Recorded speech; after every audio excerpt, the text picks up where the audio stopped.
The Caribbean Court of Justice set to hear a matter against Trinidad and Tobago, and in sport, Windies men say they are not taking Bangladesh for granted in the upcoming Test series. I'm Ricardo Roberts and this is Caribbean in 10 for Wednesday, November 21st. I'll be back with the details after the break.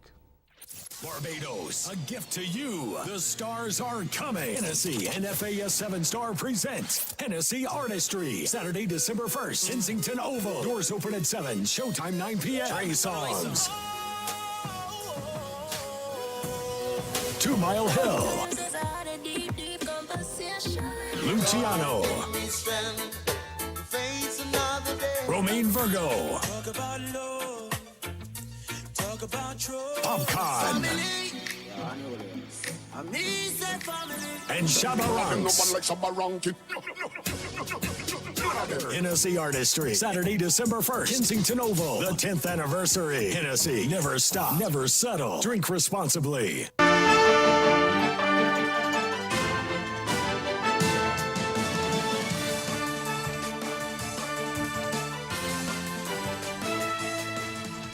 The attorney representing a Grenadian national who was denied entry into Trinidad and Tobago in December last year said that the Trinidad-based Caribbean Court of Justice, the CCJ, has agreed to hear the matter. Attorney Ruggles Ferguson said that David Bain has become the first Grenadian national to be granted leave to commence proceedings against Port of Spain under the court's original jurisdiction. Bain was denied entry into the Twin Island Republic on December 14, 2017, after he landed at the Piarco International Airport to attend a wedding and to meet with relatives whom he had not seen for a while. On September 10th, he applied for special leave to commence proceedings against Trinidad and the Trinidad and Tobago government for breach of his rights as a CARICOM national to freedom of movement as provided for under Article 45 of the revised Treaty of Chaguaramas. Now, Ferguson said that apart from seeking a declaration that his right to freedom of movement was breached by Trinidad and Tobago, Bain is also seeking damages. And Guyana Prime Minister Moses Nagamootoo says there is a need for countries around the world to recommit to the practice of fundamental human rights. This, he says, includes respecting the sanctity of human life. Nagamootoo was addressing the opening of a 2-day workshop on the human rights issues and challenges faced by less developed countries, the LDCs, and small island developed states, SIDS. Now, in this report from Alexis Rodney, we hear more from the Guyana Information Service. Addressing the opening of a workshop for small islands developing states at the Pegasus Hotel this morning, Prime Minister Nagamootoo said some 70 years after the Declaration of Human Rights, countries around the world continue with the problems respecting basic human rights. In several parts of the world, these rights are compromised on untenable grounds of race and ethnicity, religious beliefs, gender and sexual orientation, immigrant or refugee status, and color, and even nationality.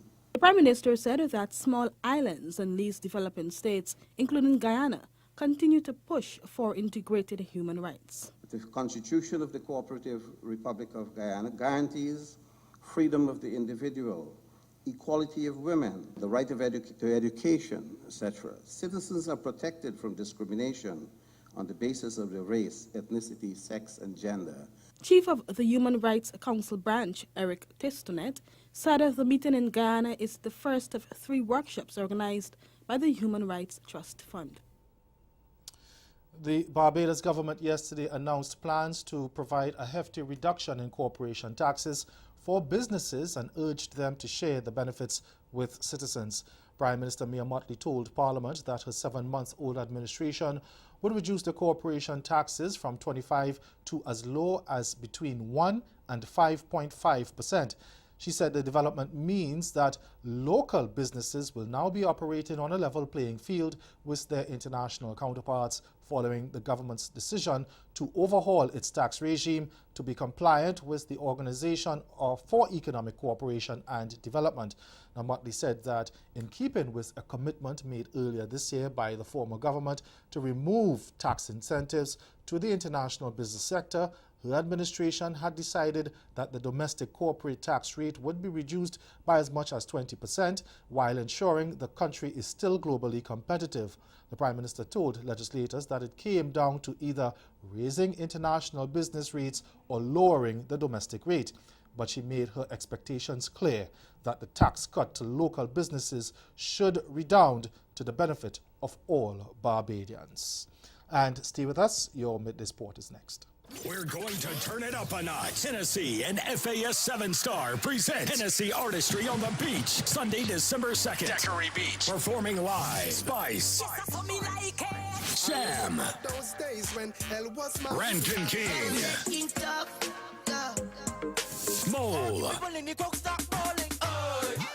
Stiffy, Justy, and Little Rick. Plus, World DJ, Guido Suave, King Ghetto, Scott and Mally Fresh, Hutchin Sid, DJ Raz, Ramon G, Kamal Banki, DJ Puffy, and Jaguar DJ. Hennessy Artistry on the Beach, Sunday, December 2nd, Daiquiri Beach, 4 p.m. to 11 p.m. Hennessy, never stop, never settle. Drink responsibly.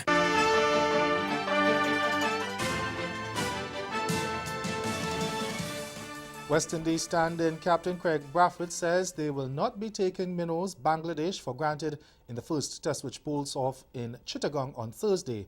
The Caribbean men have an excellent record against the Asian side, beating them in 6 of 7 series and winning 10 of 14 tests.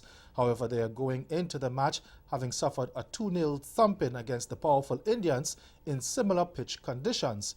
Brathwaite says there are some positives to take going into the first test. Well, obviously it was a tough tour for us, but I think obviously it's similar conditions here, and we can't come and think that Bangladesh would be easy. Obviously they're playing home and they're quite strong home, so I think we could take the different positives from there when we batted. We had some good partnerships going.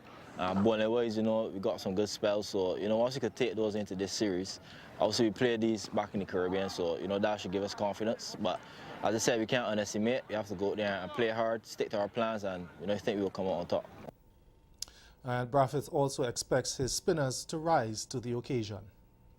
Yeah, I think our pacers, will do well in these conditions. Obviously, it won't be easy. Obviously, the heat, it'll be quite hot.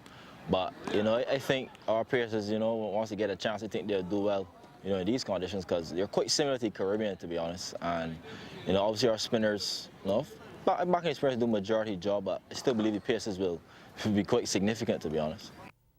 Over to football now. Despite a shock defeat to Bermuda last weekend, El Salvador coach Carlos de los Cobos remains optimistic about his side's chances of clinching a place in next year's CONCACAF Gold Cup and is now plotting a takedown of Jamaica's Reggae Boys in their final Nations League qualifier at home in March next year. The coach was left ruining missing chances against the gusty Bermudians in the 1-0 defeat in Hamilton, but said he was now focused on getting his side ready to take on regional powerhouses Jamaica, who are 2-time Gold Cup finalists. Now, Del Cobos said they need to win at home against Jamaica. He says it's a very difficult game, but he has every confidence in his team. Now, Friday's defeat following a 2-1 victory away to Montserrat and a 3-0 home win against Barbados has left El Salvador level on 6 points, with Bermuda, who started with a 3-1 defeat away to Aruba before thrashing St. Martin 12-0. The top 10 sides in the Nation League qualifiers will advance to the expanded 2019 Gold Cup. And that's Caribbean in 10. Join us again at 6:30 for Caribbean Newsline. Good afternoon.